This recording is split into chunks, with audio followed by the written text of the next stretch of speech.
后来过来，这是教育部的规定，后个月要举办的四技二专的统测，甲各中的会考，考生全程拢爱挂喙罨。这个喙罨考试的单位会来提供，一个考生一工是一片，若是无挂，看考倒一科，迄科就0分。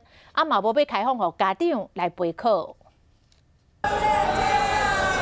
望子成龙，望女成凤。今年大人干来使伫厝的忙啊忙，等啊等，袂使去现场。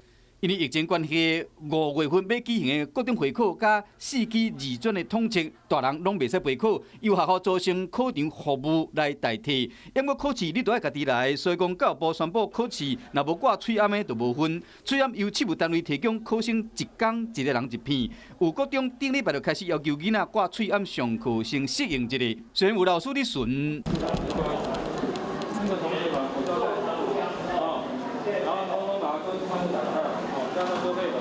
不过愈来愈热，有囡仔真正是挂袂掉。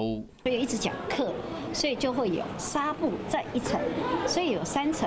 3层对某些人来讲，他无法呼吸。我在我们班上说叫他们考试，有一个男生他真的受不了，他就把口罩拿下。我当时说某某某，请你戴上口罩。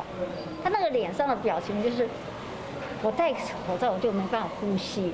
考试的时，若强要无法度喘气，安尼就考袂好。考场是要拍开窗门，还是要开冷气？学校是讲，所以我宁可他现在是浪费一点电，开着冷气，然后呢戴口罩，而不是说那些天气热他受不了，一直拿下来。敢要开冷气，爱搁讨论。不过人若挂喙罨，敢看到目睭，我都防病毒，敢我都防呛手。检查的时候他必须要让他看啊，一个个看。必须要这样子。我们进来的时候，请他对名册的时候秀一下脸。只好骗到监考老师目睭闭较紧嘞，以防有人代考。